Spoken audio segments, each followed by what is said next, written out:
Hello and welcome to a very special Nautical Institute and Ocean Project webinar today. We've been looking forward to this for a long time. This represents a significant bit of work that we've partnered with on the Ocean Project, and I'll explain all that to come. Just want to say hi to the panel. Hello, who are from various places around Europe. And I will introduce them in a moment. This is a Nautical Institute webinar, but it's on the basis of the Ocean Project. I'm sure you're all aware that the Nautical Institute is a professional body, an international professional body, and we help our members with professional development. And part of this is about sharing good practice so that we can all make better decisions. And the Ocean Project is very much focused on how mariners can make better decisions for safety of navigation. So this is absolutely really looking forward to this today. And we want your feedback as well on anything to do with this. This is a fully interactive webinar, although your cameras and microphones won't work, but please do write in with any comments you have. We will record all the comments that come in, so even if we don't get to yours live, we will read it.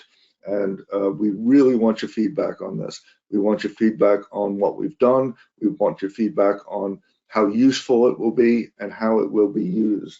So whether it's during the webinar or even after the webinar, please do communicate with us. That'd be great.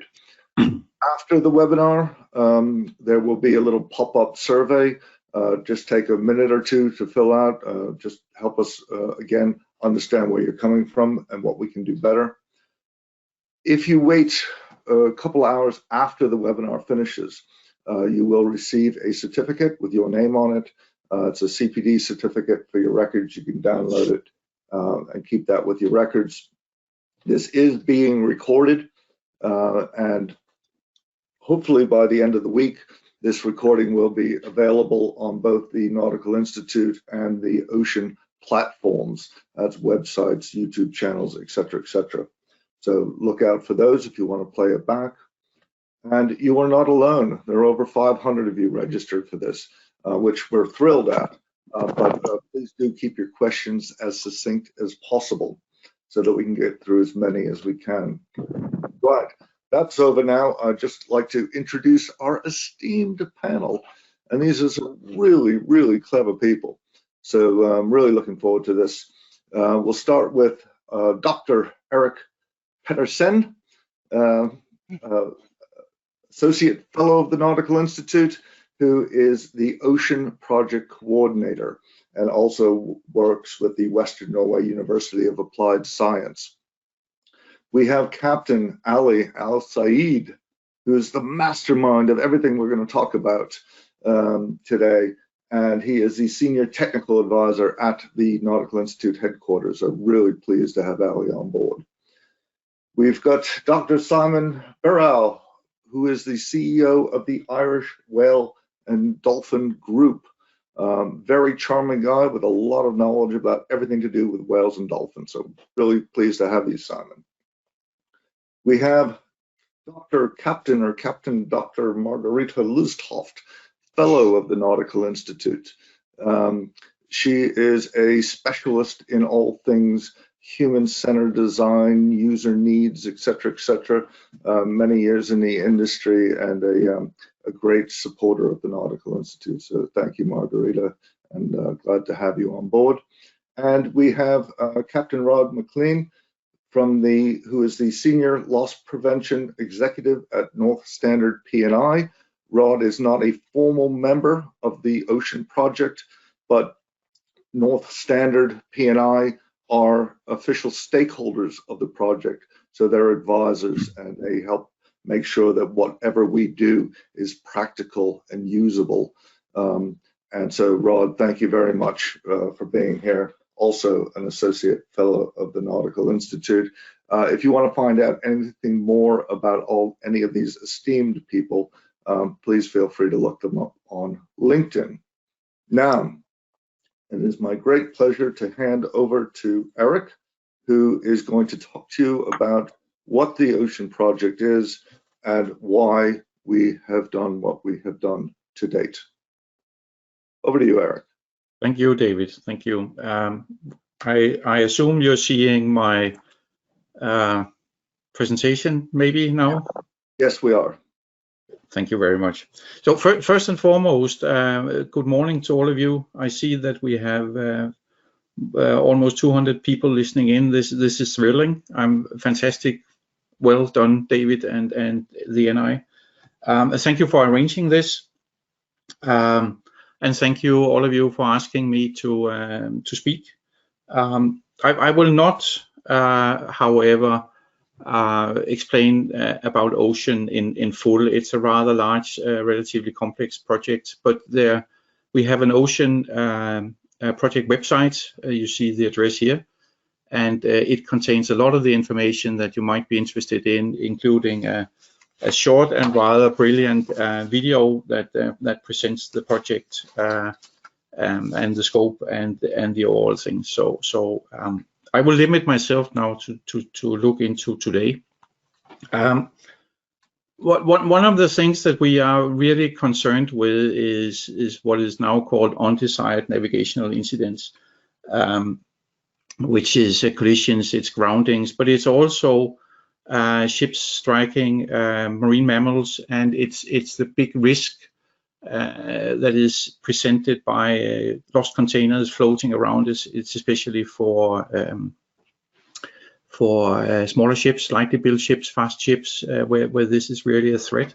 But we are talking something like 3,000 containers lost overboard every year. So it's not a small problem, and with growing trade, it's presumably a problem that could persist. So we're looking into that as well. This is our vantage point, and we are maybe a little bit different from many other projects, because we are looking at navigational safety, navigational hazards from the perspective of the watchkeeper. From so this is the office, and this is where the decisions are being made. And I think that what is also maybe a little bit special about this project is that we are looking at the office from what is called an MTO perspective, people, technology, organizations, and how they shape up together to form the decision-making climate. And I was just sort of thinking a little bit about so what is shaping the office, what is shaping the bridge, what is shaping the environment for decision making and actions. So if you look at it from the technical perspective, at some stage somebody decided on the brand and number of equipment to be fitted. I mean, some is mandatory, some is not. So somebody took that decision, and this obviously influences what information you have available, which information, how easily it is to access, how clear it is once you find it. And somebody designed a console, and console design seems to be a little bit like a Tetris, fitting stuff in. There's no guarantee of grouping or logical grouping. There's no guarantee of the most important information being in the middle of the field of vision. So these are also concerns. This influences the decision-making climate. Somebody is maintaining this. Somebody is deciding on upgrades. Somebody is deciding on refinements of additional equipment, where it fits, how it's integrated, etc., etc. So there's a huge technical dimension. And then there's equally the organizational dimension. Standing orders, procedures, ISM, watchkeeping practices, training, drills, all of these things play into the actual decision at the actual time it's going to be taken. So if we look at the human, I mean, these influences are there. They're not changeable in the moment. How rested are you? Are you in good contact with the rest of the crew? Are you in good contact with the shore? Are you having too much administration? Are you behind with administration? Is the working climate fine? Etc., etc., etc. all of this plays into the quality of the decision that is being taken in the moment. We go into this field by believing that seafarers are actually very good at what they do. We see dedicated people, we see safety conscious people, we see people who take a professional pride in what they do. But it is so that to avoid hazards and to make the right decisions in a timely manner, you need to know. I mean, you need to have knowledge. And let's look at one popular way of looking at actions first. This is after a Swedish researcher, Danish-Swedish researcher, I think, called Eric Styr, who is expressing this is how people work, this is how they think. So we make decisions, we make actions based on an iterative approach. So and once we have done something, we get feedback from it, we update our understanding of the situation, and it goes round and round and round.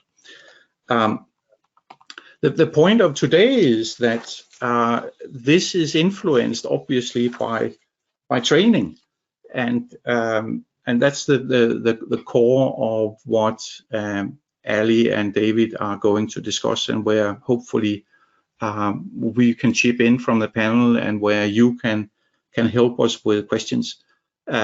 So it's about basically hazard detection. Are there any unrecognized hazards? And once you are in the situation, are they present, and what can the watchkeeper do? And these are training things. This is not something that comes by itself, especially if it is a little bit uncommon. Something like ship strikes of marine mammals is an issue here, because not many people know about it, and you almost never see or understand whether you are at the risk of hitting something, because they're not easily seen or detectable. So this is some of the issues we're going to look into today. This is just my introduction of what we are going to see. I know that Captain Elsayed will now take you through the motivation for these 7 videos, how it was arrived at that these were subjects that possibly could help navigational safety to move forward by increased understanding. So that's all for me. Thank you, David, and that's it. Thank you very much, Eric.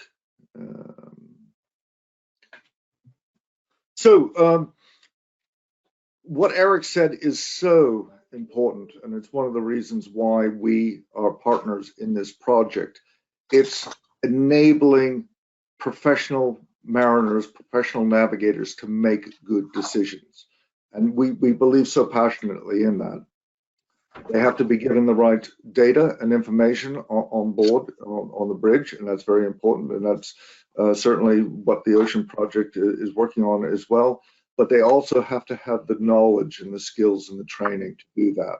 Now, we know that there are minimum training standards throughout the industry, and they would be lost without those.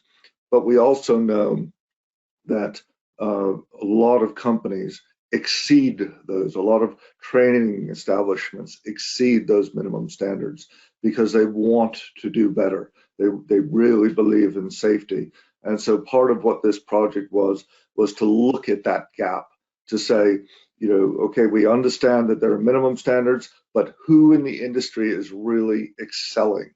And let's see if we can identify and share some of that. So, like I said, we're extremely pleased to have Captain Elsayed with us. Aly has been a master pilot, many years as a lecturer, simulator instructor, all around absolutely passionate person for training and safety. So Aly, before we get into this, what inspired you to do this research, to identify these gaps, and how did you go about that? Okay, hello everyone. Thanks, David. Thanks, Eric. First of all, I would like to thank the Ocean Project team for allowing us to do this. We are part of a large project, which is, I believe, it's well organized, well prepared. It's given us the opportunity to share our knowledge and our understanding through protocols and academic protocols, which allow us to do it in a good manner. With regards to the gaps which we are talking about, we do have our international requirements and international regulation, which come through the IMO. And the IMO process and work is quite important, and it's the backbone of the training as well. So in somehow to satisfy this with all nations around the world, it might take time. There might be some delays. The industry is developing quickly and rapidly, and they are setting their own standards, which in somehow above the minimum standards required in the training. And we found that these exceeding of the minimum training standard is successful, and it got a very good results and impact on our industry. So focusing on the work of the videos and why we thought about videos. We thought that seafarers in somehow are not that academic people who are just looking for papers and scientific reports. They need a way to just being developed and interact with. So we thought about the way how to develop and make videos which is related to the academic protocols and follow up academic protocols, and in the other hand it's attractive and it's reached the target.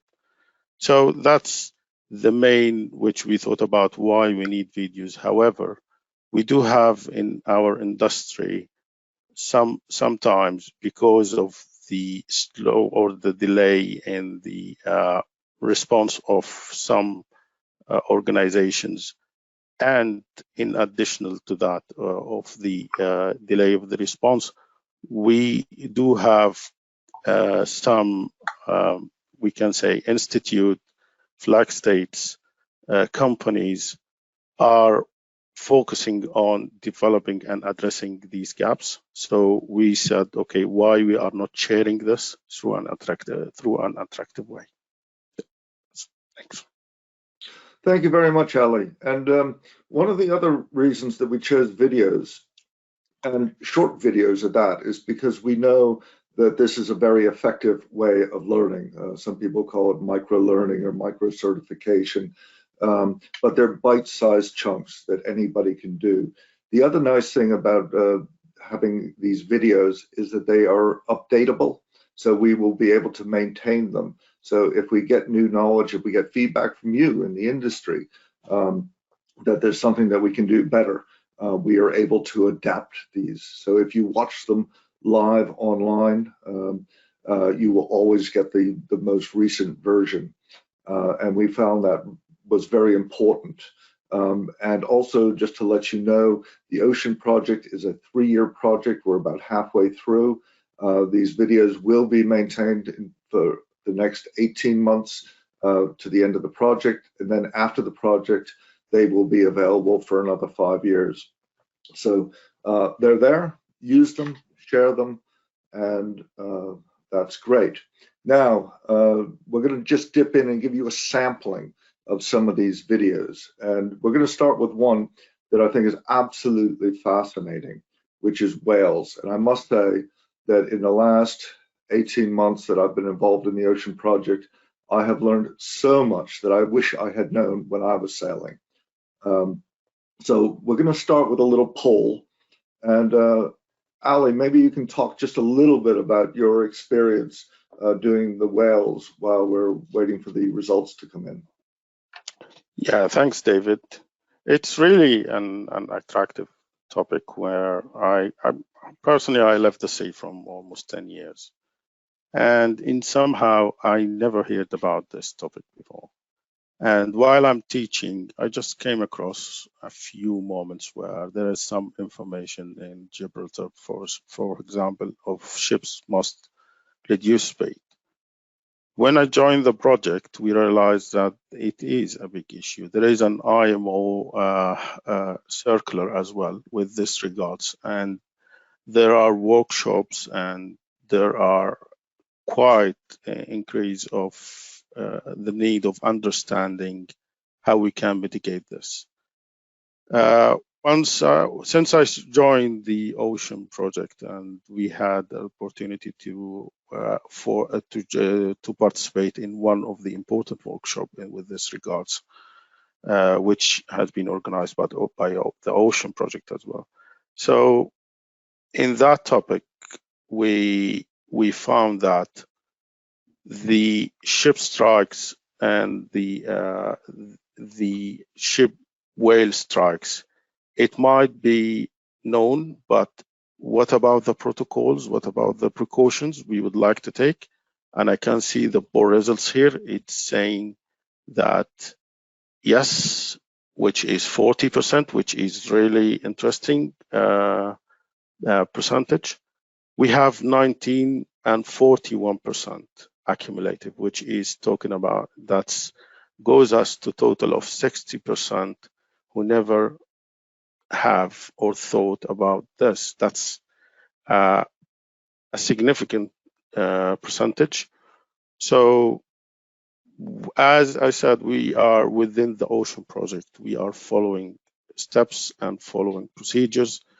So with that case, we noticed that there are two important topics. We need to enhance the awareness between seafarers, but it's not only between seafarers, it's between the academic and the activists and people who are just looking after this issue as well, because sometimes there are calls of things which is irrelevant to or quite hard to be implemented in the maritime industry.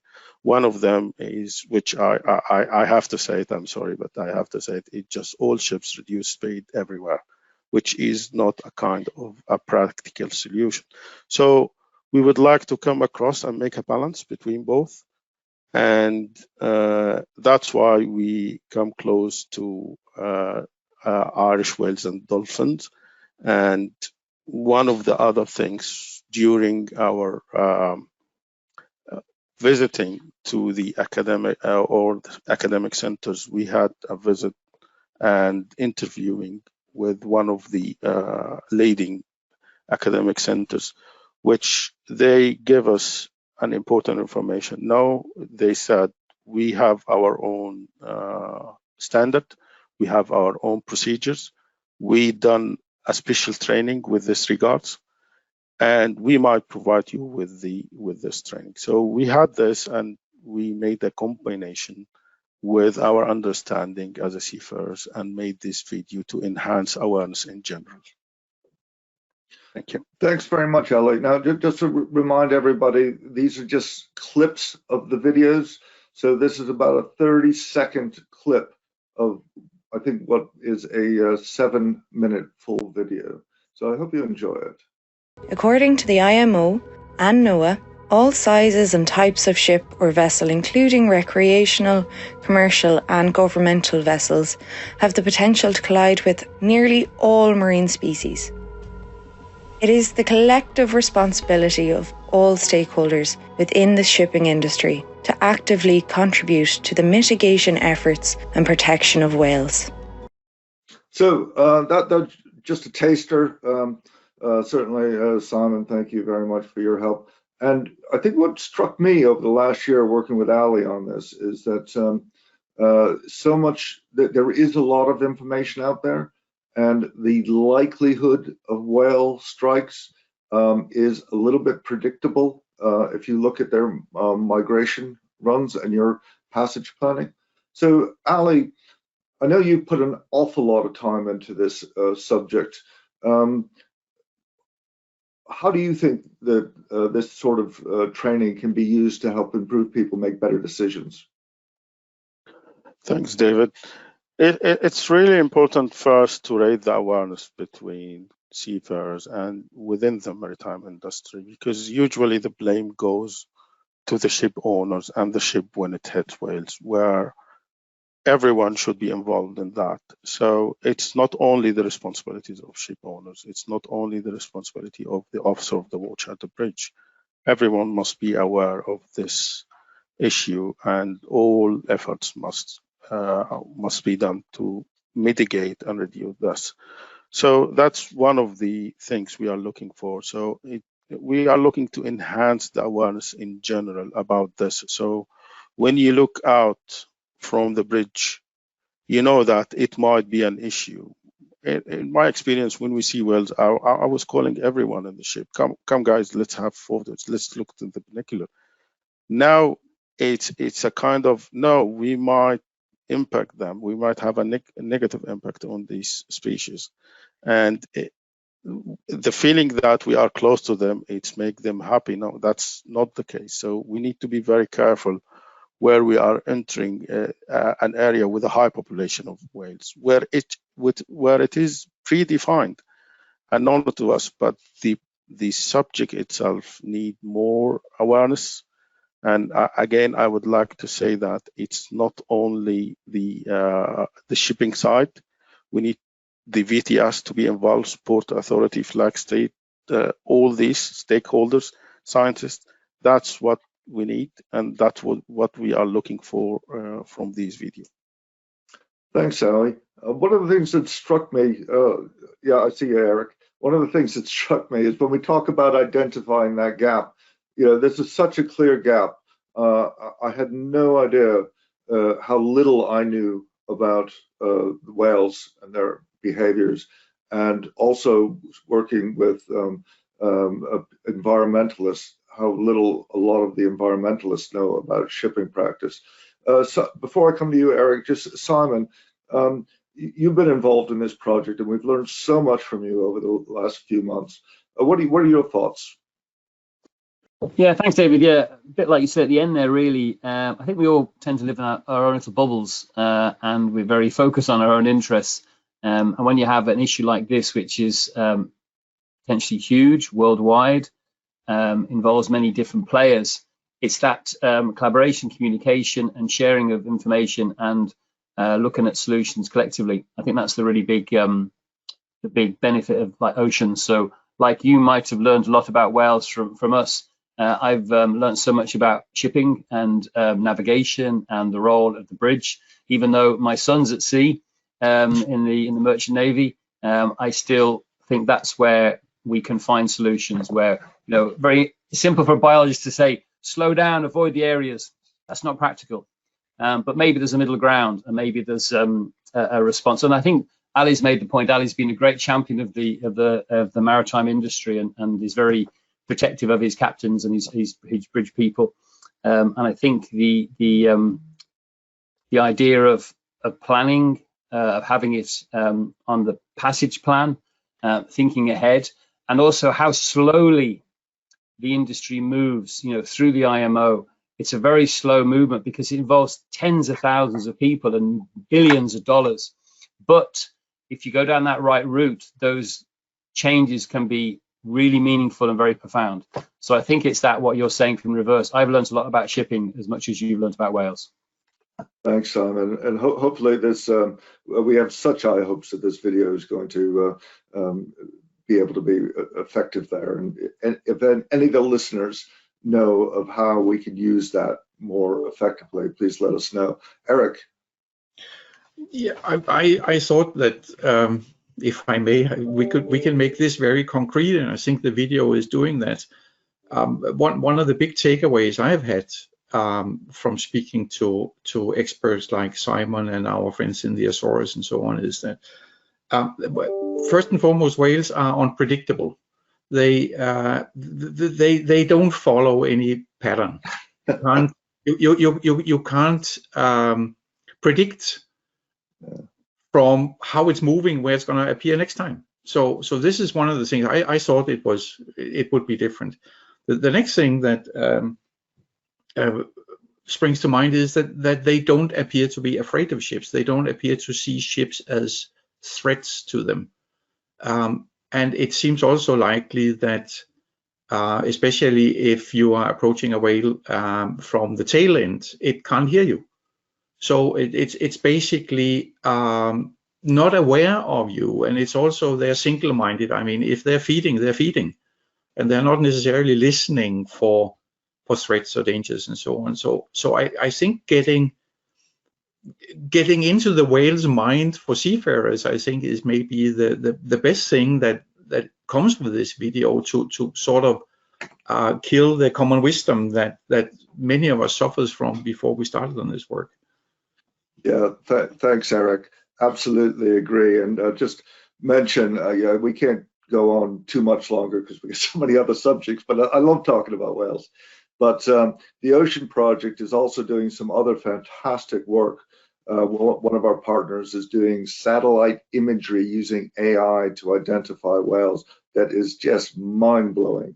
So if you're interested in that, hop on the website, follow some of what we're doing.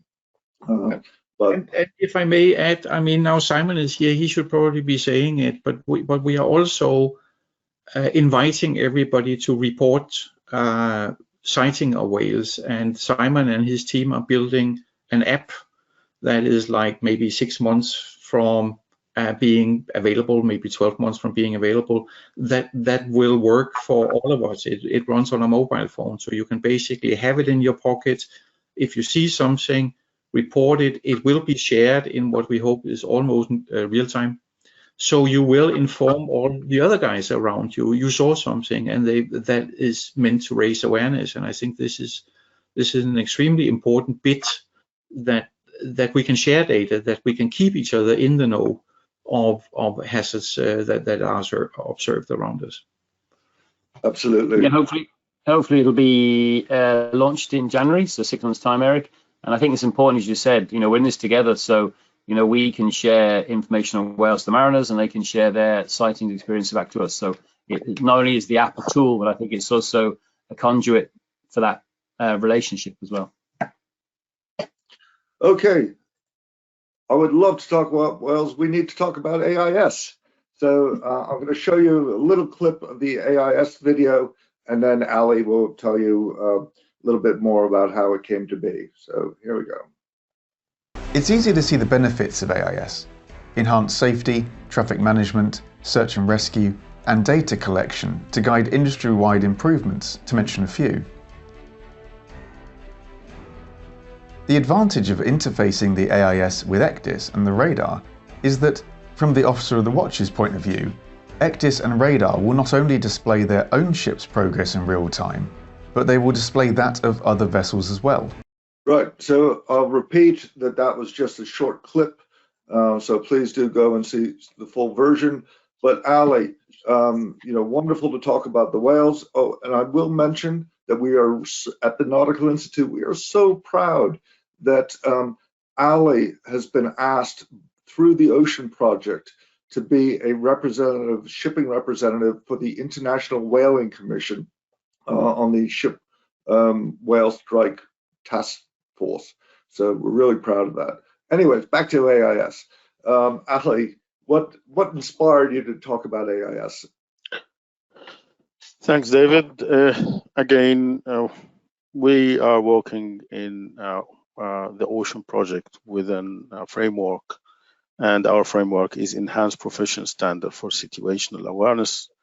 And again, we are looking for improving training standard. However, the AIS is one of the most easiest one, where it's a clear case actually for us. So there is an IMO resolution, for example, it's IMO resolution A.1106/29.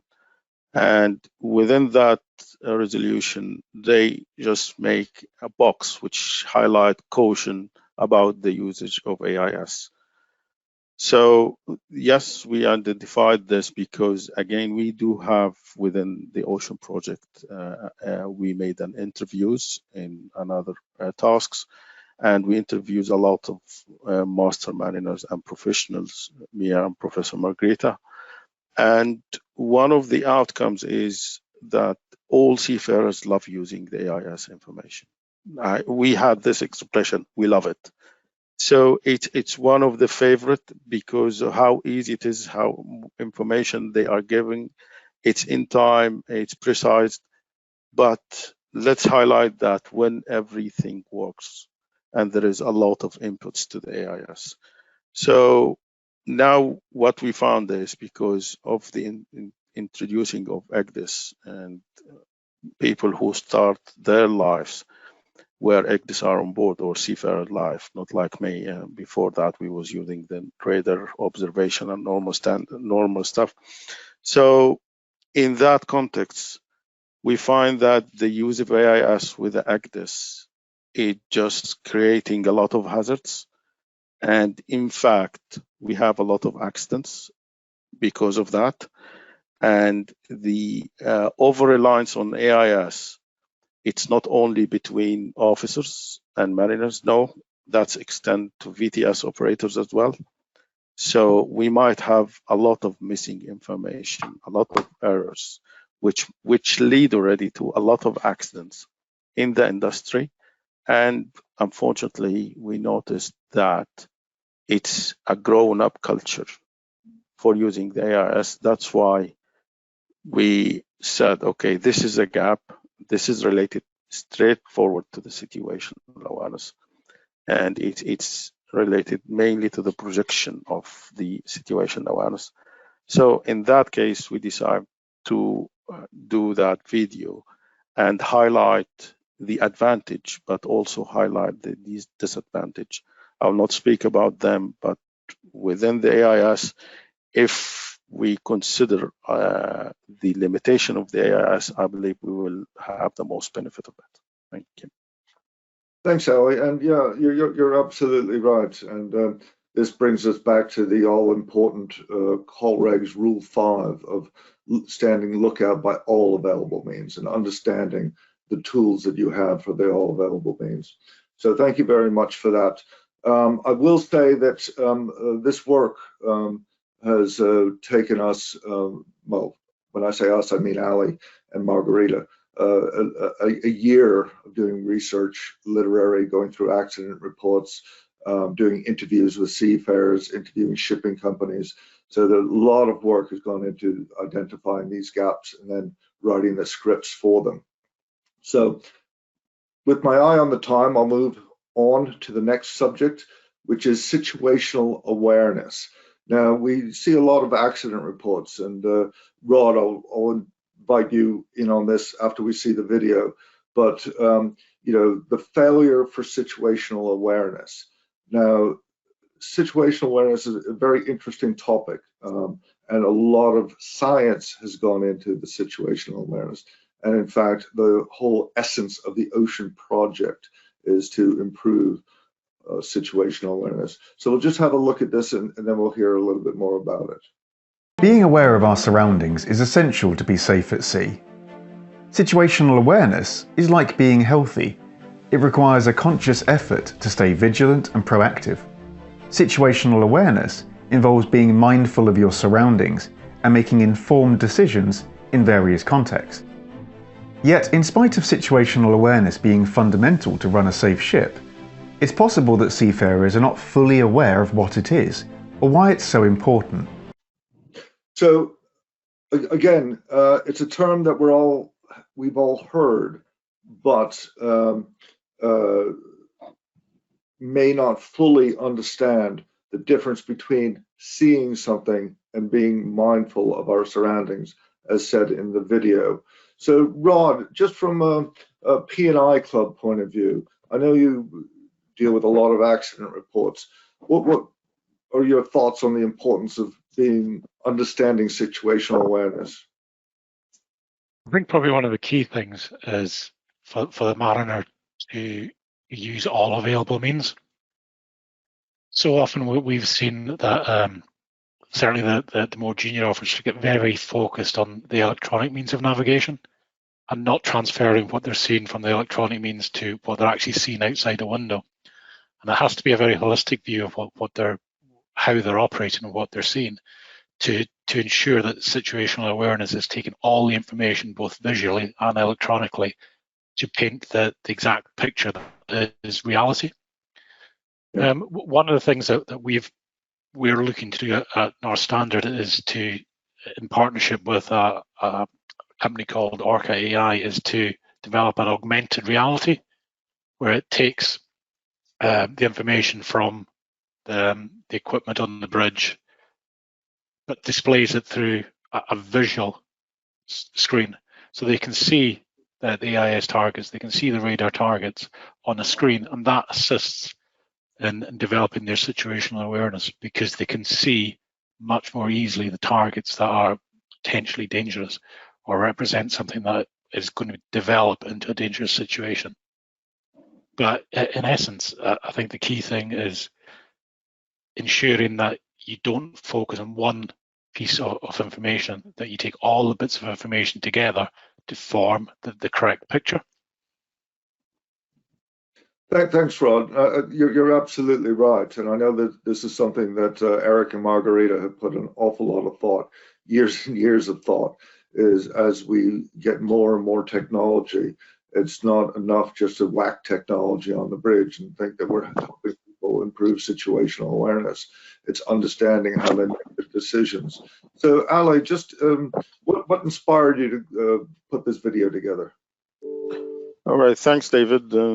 We, within the work package, we've done a literature review, and within that literature reviews, we do have outcomes in relation, in addition to the interview we have made with the seafarers, and what we came in a conclusion, situational awareness in somehow is known to everyone, but there is different understanding, and it's not clear. And I faced that while I was teaching, when I was teaching with the students, where when you tell them is knowing who, and this is what Eric always highlighting is, whether it's not only about knowing what's happening around you. No, there is a lot of stages and standards which we need to care over. One of them is the influence of the system capabilities and the designs on you. So we thought that, okay, situational awareness, it might be known, it might be taught everywhere, but the definition of it, how can we make this related to the maritime industry and the shipping industry as well? Because different sector, different industry, they are interpreted and understand it and use it differently. Our main focus in that video is we would like the officer of the watch to ensure that all resources are directed where they are needed the most. We do have a lot of relative and changeable environment where you can't get everything at the same time, so you need to focus on doing prioritized your acts. Thanks. Thanks, Aly. And Margarita, I know this has been a long-term passion of yours, particularly given that you're a former master mariner yourself. What are your thoughts on trying to improve the understanding of situational awareness in the industry? Well, thanks, David, and good morning, everyone. I believe, as Aly, that any information about this could be important, but it should also be easily digestible and understandable and picked up, because we know that most of the information that people take in is from vision. And therefore, I think the videos are an excellent idea. But we also know that 60% of the accidents that happen, navigational accidents, are very likely due to not picking up the information that could have given you insight, or you have gone into the circle that Eric showed us earlier. Some bit of information didn't make it into the cycle of building up a more correct picture of what's going on. And I'd also like to remind you of the single-minded whale that Eric mentioned. You know, I'm eating now. Don't disturb me. People can be the same sometimes, and we see perhaps what we're looking for. So maybe we should try and sometimes look for the unexpected. Thanks, Margarita. And Eric, you've spent decades designing systems to help people make better decisions. What are your thoughts? I think that's important because a lot of this, in my view, ties back to design. And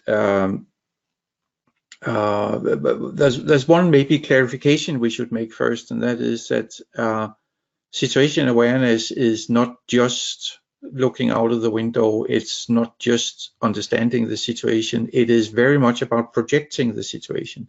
So figuring out how is this going to play.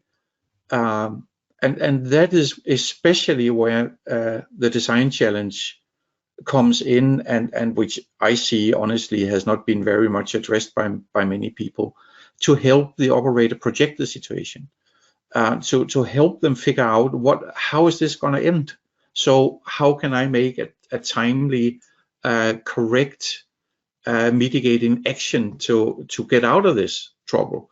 So, and this is maybe the most important bit of situation awareness, but it is also the one that is the hardest not to crack and is not very often addressed.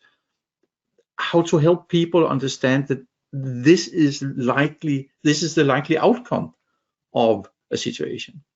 And that is where I think that the video is doing a really good job of putting a focus on that, to make it plain that A, it's partly a design problem, and B, the focus of design has not yet arrived at the projection stage.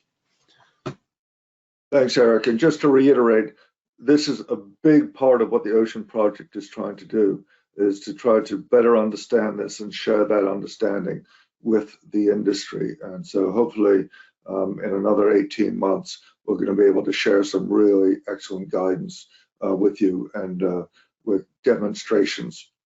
Right, moving swiftly on. Here's the next visual on visual perception. Visual perception is the brain's ability to process and interpret visual information from the environment. In navigation, the ability to discriminate between different shapes and objects is crucial, as is the ability to recognize and recall these forms and picture them in different orientations. This is particularly important for tasks such as recognizing landmarks, following specific visual tracks, or identifying hazards and targets.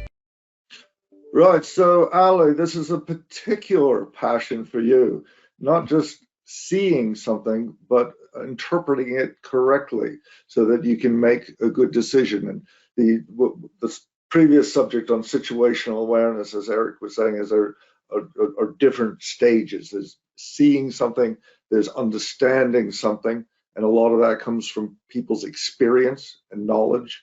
And then there's, okay, now I've seen it, I understand what it is, but this is what I'm going to do to make a good decision. So Aly, how did you choose this as one of your key 7 issues? Oh, and Aly, before you start, I see there's some questions that are coming in about where can people see these videos and can they download them? Yes, you can. These are all shared absolutely free, and we will give you the details later in the webinar. So over to you, Aly.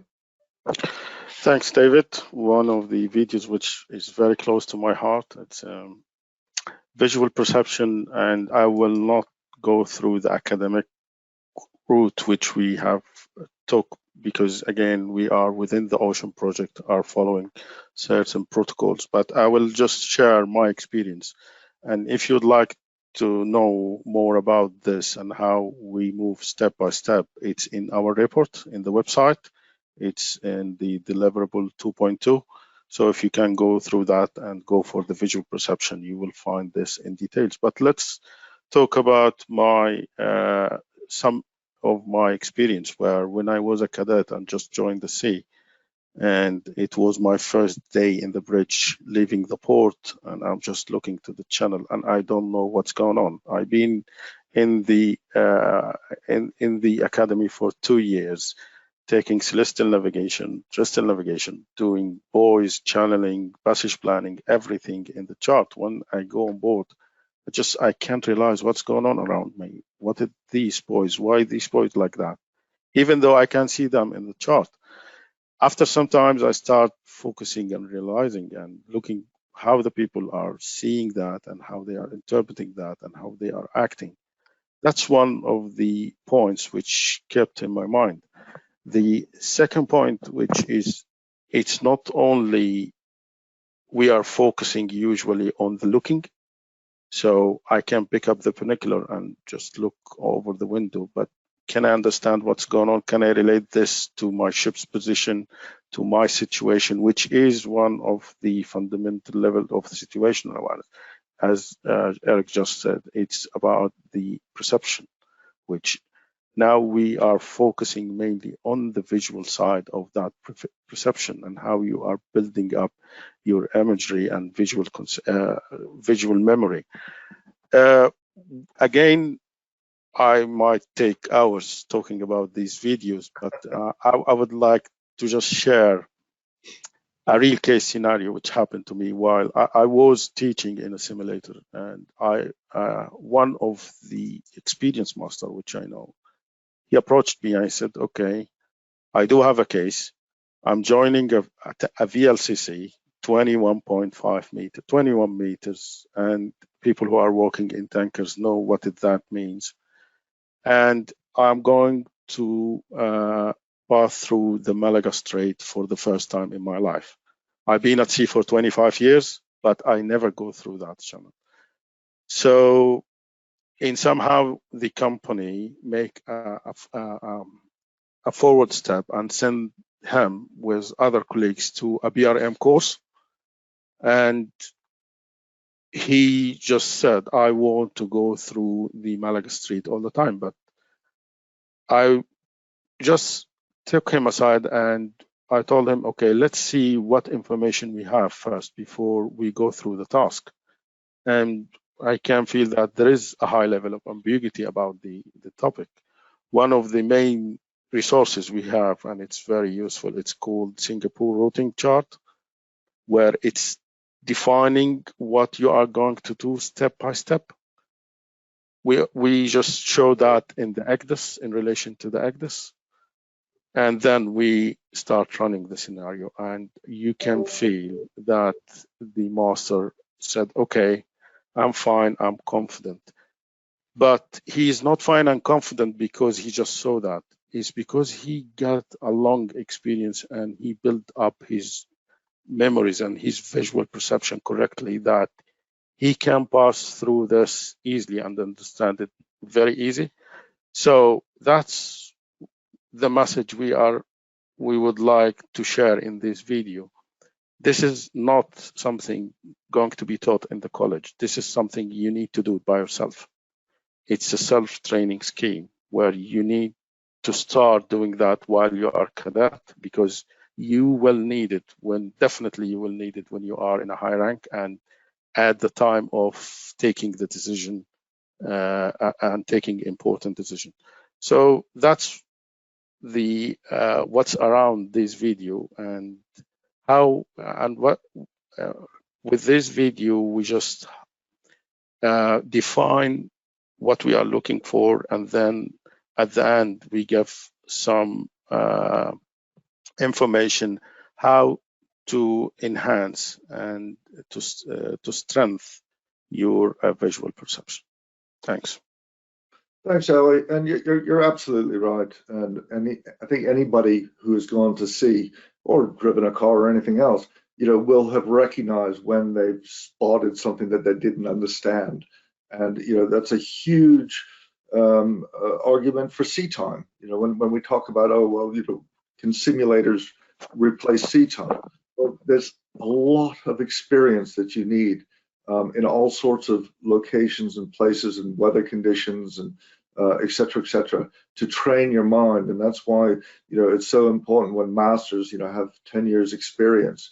It's because they have all that experience under their belt, to help them identify and make decisions, make good decisions. So really important. And one of the things I like about that video, Aly, and you wrote all the scripts for these, so again, well done, is you give a lot of practical advice on how people can do small, little skill improvements while they're standing on watch, no extra time, just practice, trying to guess an ETA or CPA of a target without the electronics. So just moving rapidly on, we'll come up to the next subject, which is about human-centered design. And I think, did we have a, no, we don't have a quiz here. Okay, so human-centered design. Incorporating mariners into human-centered design initiatives results in more practical and usable designs. This strategy enables ship designers, equipment manufacturers, and ship operators to establish an environment that not only improves designs, but also leads to better decision-making and ultimately contributes to the reduction of maritime accidents. Right, now, Rod, I'm going to pick on you in a moment here. This is really important, and it's something that a lot of people don't think about, and I'm not sure why. And I must admit, and when I was at sea, I never thought about design very much until I got ashore working for the Nautical Institute, and then I think about it a lot. But when we do a course where we teach navigation assessment, and we're very good in identifying people's skills and procedures, but we're not so good at identifying bad design. And once we do find bad design, I mean, you talk to a bunch of mariners, they'll complain about that they can't dim equipment enough, or that the audible alarms are too distracting. But what do you do about it? Rod, in your experience, how much do you think bad design influences bad decisions? It definitely plays quite a large part in the decision-making process. As we talked about earlier on, about having a holistic view both of the electronic and visual equipment, if the design doesn't lead itself to that environment, then the decision-making process is going to be impaired. It's interesting that we're talking about human-centered design, because I think academically one of the key things about human-centered design is that certainly the process, it's an iterative process where the users or the consumers need to be considered right at the very beginning. Absolutely. Yeah. And that there should be a feedback loop to make sure that the usability, the utility of it meets the needs for the actual user. And certainly at my time at sea, certainly definitely my time ashore, we've never really talked about how that feedback is provided. So whether there is actually an iterative loop within the human-centered design process specific to shipbuilding is questionable.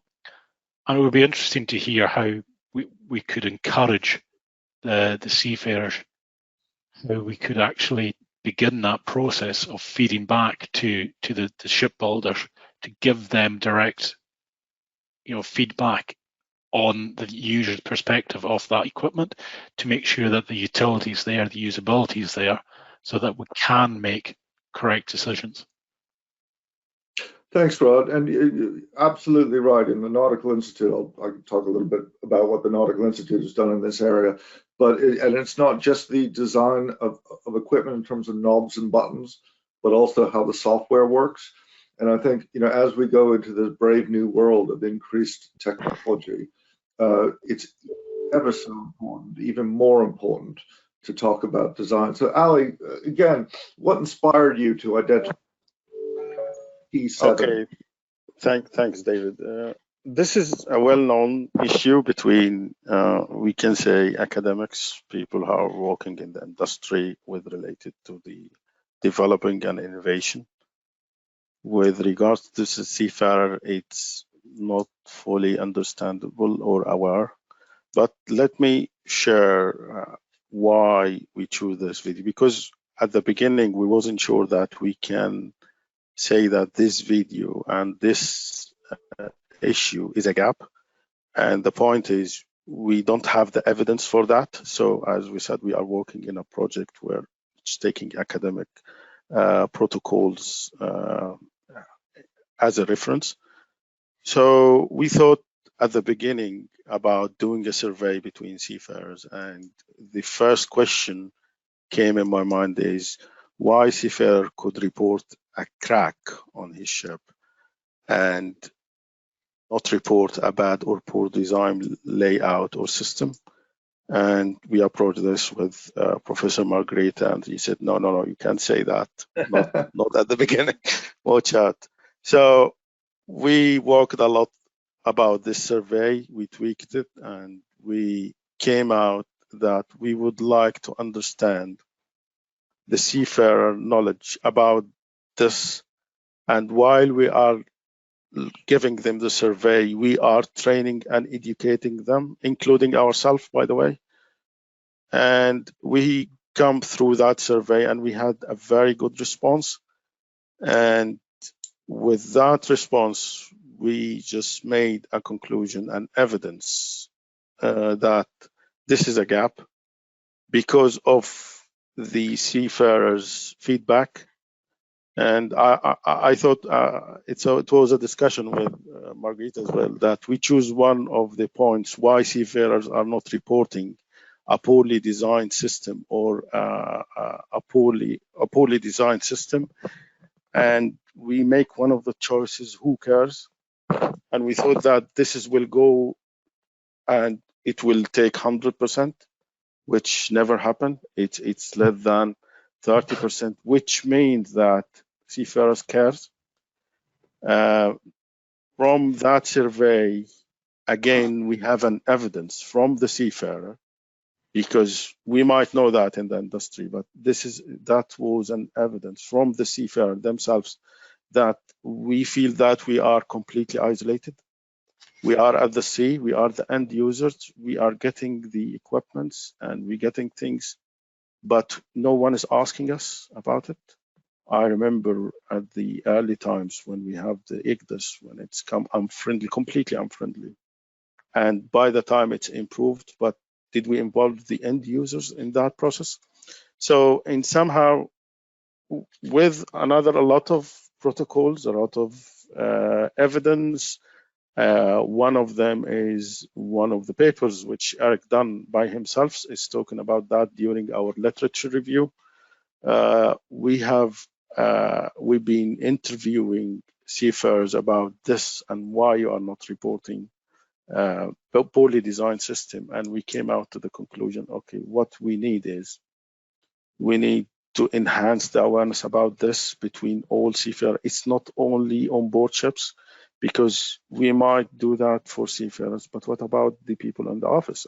And you know that if I'm just sending, the wind slope is not in a right angle, which make reflection. And if you think with the superintendent or fleet manager, oh, do you mean that we need to redesign the bridge? That would cost $2 million or $3 million. So in that case, we need everyone to be aware that this is going to lead to accident, which might cost you more than the number you thought rearrange or addressing this problem would do. Thanks. Thanks, Aly. Absolutely, you make an excellent case for that. And the Nautical Institute, we've been trying to help this field for a while. One of the organizations that we have a very good relationship with, and also through the Ocean Project, is an organization called CIRM, which is the Association of Electronic Manufacturers for Navigation. And they are open to listening for mariner feedback. So if any of you out there listening, if you do have observations of design, either good or bad, we can put that in the hands of manufacturers. So it's a very important issue to do. But yeah, it's not often done, and we desperately need to bridge that gap. Right, marching on, the next issue that we're going to come up with is leadership. So I'm going to play a little clip and then we'll have a chat about it. Seafarers, often from different backgrounds and cultures, must live and work together for long periods of time. Functional relationships, trust, honesty, communication, and cooperation are paramount to a safe and positive work environment. In order to inspire the crew to come together and function as a team, effective leadership is the key. So, Aly, people have probably been talking about good leadership for thousands of years. Why do we still feel that there's a gap between minimum standards of understanding and the best practices that you have observed in a number of companies? Thanks, David. Yeah, leadership, situational awareness, and communication are just all related to each other. When we was doing our research and doing the literature review, it was clear that these are not being updated in the related document of the IMO, which is again a guideline, and it's called the model course. This is one of the teaching tools we use in the academia or in the academia, and we usually take it as a reference. Again, it's a guideline. It's not something we have to follow, but we noticed that the last updated model course, it was in 2002, which is related to the bridge teamwork, and the new version, it's called BRM, and it came available and has been approved in 2023. That's 21 years. So in that case, yes, there are in between the leadership model course, which is 2014, but it's not clearly focused on the bridge resource management. So within the leadership, and we know all our life at sea and how important is the leadership is. We are living in a small island at the end, and any practice, any act will affect on the whole and the whole ship, or I can call it a whole organization. So choosing the leadership, because there are a lot of theories, a lot of understanding, and usually people are implemented from their own perspective. So let me first thank one of the AFNI, Nicola Gardner. She's one of the author of the BRM book, which is going to be published very soon by the Nautical Institute. And actually, she made it very easy on me because she provided me with all the information, including the storyboard. So that was a very easy task for me personally. So thanks, Nick. And within that, and I can feel that when she chose the leadership styles, it made a case, and I can feel that internally between our team of Ocean. So I saw Eric sending message to David, and David is replying to him. So that's creating a case of, okay, this is my understanding on that. This is my understanding of that. So this is what we need the seafarers to know. I will not talk in deep about that video, but I was just one of the main conclusions we would like all leaders to understand, that you don't have to stick to one style all the time. You need to understand that you need to make a balance and choose what is more suitable for the time or for the case. Thank you. Thanks, Aly. And I think you do make an excellent case for that, and it's very clearly stated in the video that there are different styles and you're not locked into a single style of leadership. If you're using a certain style of leadership and you see that it's not having the effect that you want, you can change styles depending on the situation to hand. And I think that's a really important message. So I hope that video is going to be used effectively in the industry. So not a million miles away from leadership, and Aly said how closely some of these things are connected, is communication.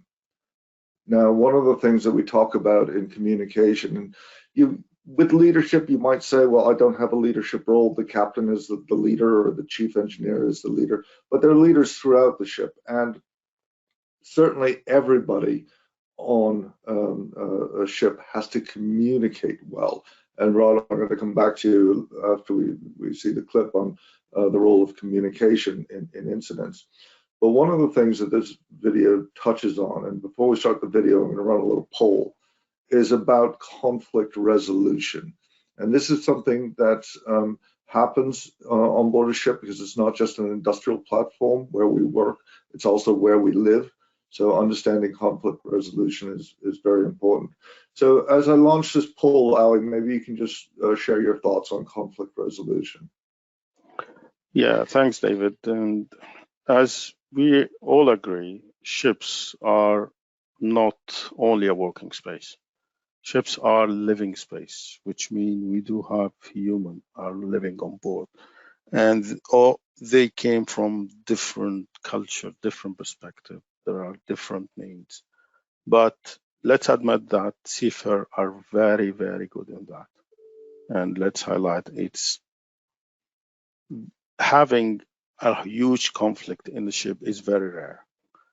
And it's not something happening. But at the end, we found that it's not ending up like others people are shouting or fighting now. It's end up by increasing the stress level to a level which might be not acceptable on humans. Seafarers are living in a very tight space. At the end, it's a steel box floating in a salt water. So with that context, we need. So yes, the polls came out. I can see it. They had training on conflict resolution, and we got, again, I'm not sure and know that's total of 56% of our audience that they never have a specific training about this important topic.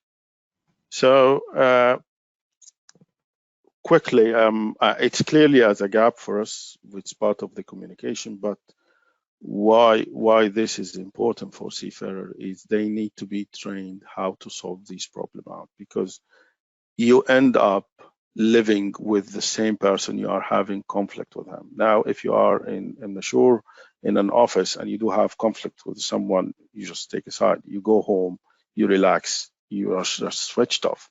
But on board the ship, you will meet him in the galley, you will meet him in the office, you meet him in the walk, you will meet him in the gym or whatever.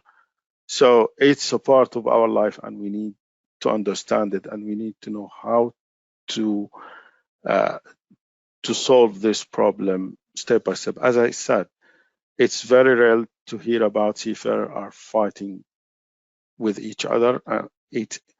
But again, that it's end up in their health, in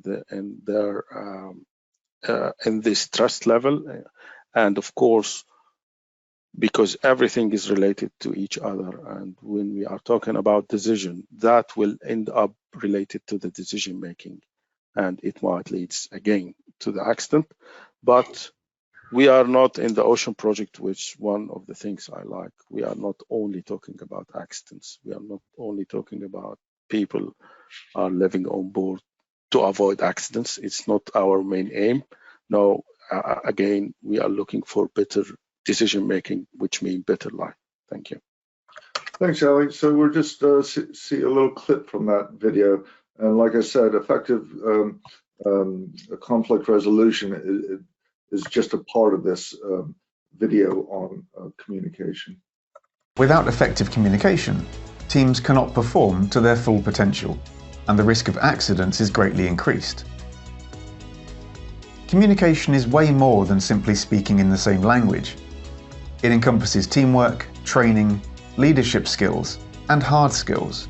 Body language, such as eye contact, facial expressions, even your tone of voice plays a role. So, Rod,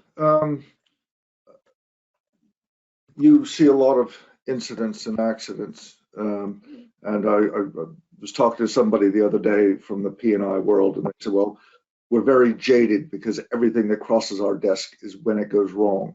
And you have to understand that, you know, a lot of stuff goes right in the maritime industry. We have a very good safety record, you know, 99 point whatever it is, you know, voyages are safe and effective. But from what you see in the P&I world, Rod, how important is leadership and communication?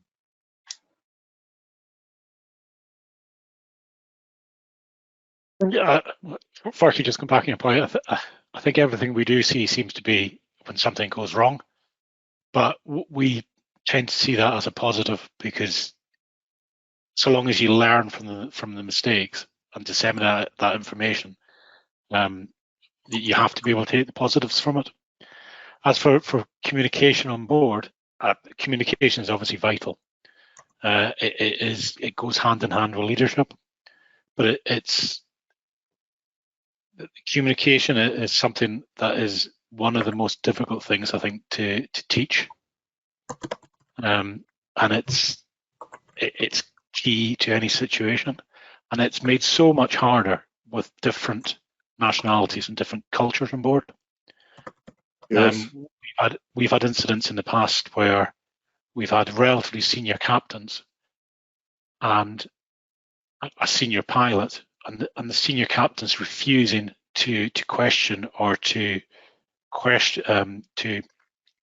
step in, knowing full well that the pilot's actions are going to lead to a collision, purely because of power distance index between the two cultures, and learning how to communicate to bridge that gap is very, very tricky, and it's something that we do have some concerns about, because we do work in a community that has multiple different nationalities, multiple different cultures, all enclosed in one space. And it does make conflict resolution, it does make the most basic of communications quite tricky at sometimes. But that's when good leadership can step in. And it's important to remember that the leaders of today are the ones training the leaders of tomorrow. So that the junior officers that are seeing the examples of good leadership are going to be the leadership in the future. So if we can set a good example to the junior officers and the junior ranks of how good leadership and good communication skills should be exercised, then I think the industry as a whole, I think, will develop. Yeah, thanks, Rod. You're absolutely right, and this is why the Nautical Institute puts so much emphasis on mentoring on board, because it is through that. And I mean, even if you take the simple word yes, how many meanings does yes have? Is you know, quite vast across different cultures. So, Aly, just back to you. What was the inspiration to make this the top 7? Yeah, within the communication, as we agreed, it's a ship as a living space. We can people with different cultures, and everything single act will have a meaning. So, for example, if a master is talking with a junior officer while this master is not at least smiling, that might reflect on the third officer or the officer on board, and you might start thinking why he's not giving me what I'm expecting. Or so in that case, we would like to highlight that we need to understand the difference between cultures. And again, we are very, very good in that as a seafarers. We would like also to add its communication is not only about language. It's not only about phrases. We do appreciate that we do have a standard marine communication phrases, but how to use it properly and how to deliver a message. And one of the methods we choose is the closed loop communication. And actually, there is a case in the leadership video which is completely related to communication, and we was thinking which part this one suit of, but there is an accident which had happened in 2022 with one of the large container ships, and it happened that the pilot was busy and the officer of the watch was aware of the situation. The ship already passed the wheelover point. The officer of the watch was clearly known the situation. The master wasn't at the bridge on that time because it was a small turn, it wasn't that big turn. And because of the lack of communication and the assertiveness, the officer of the watch did not report to the pilot that we are passing the wheelover point, and it's led to a grounding of a large container ship, and it took 25 days to take the ship out of this situation. So it was a moment where if the officer of the watch just reported correctly to the pilot, the situation might not happen. So that's why we said, okay, let's talk about let's think about positive way and simulate this in a video and show that the officer of the watch have enough assertiveness to take and to notify the pilot. That's why you will find it in the leadership video. Thank you. Thanks, Aly. With my eye on the time, that there were an awful lot of questions and comments about how you can get your hands on these videos. So if you have not found it yet, there is a handout that will give you explanations on why we did these videos, how we chose this top 7, what they entail. There's a QR code there. They are available from the Ocean website, which Eric shared with you earlier. They are available from the Nautical Institute. So go ahead, Aly, maybe you can just explain how the many ways that people might use these videos. Thanks, David. The main aim is for personal use. We need, like Seafarer, just to use it everywhere. Even when you are on board, you can download it and use it. It's with no cost. Again, we only choose 7 top topics. There are a lot of other gaps, so that doesn't mean that we are covering everything, just enhancing the awareness about what we are talking about or about the topic. So I believe it's very useful. You can use it at home. You can use it, as I said, while you are at port. And of course, the second is this could be used by training institutions, by academia, by companies to be part of the CPD as well. We, as the Ocean Project, we are delivering this with no cost. However, if you are an institution, just to keep the copyright that you are not going to change or use it in a way which is not as agreeable on, we have a consent. You need to sign the consent and send it back to us, and that's all what you need to do. If you are going to download this and you are an organization, you need to sign another consent, and with additional no cost. Again, we are looking for that because we are looking for feedback. As we said, it's dynamic, but we are open to feedback, and this is what it's a strong part of why we choose to deliver that by videos. So that could be used as well. That could be used as well in the training schemes. And if you would like this to be added to your courses, to your presentation, all you need to do is send us this consent form, and that consent form will be a reference for us how people are interacting with it.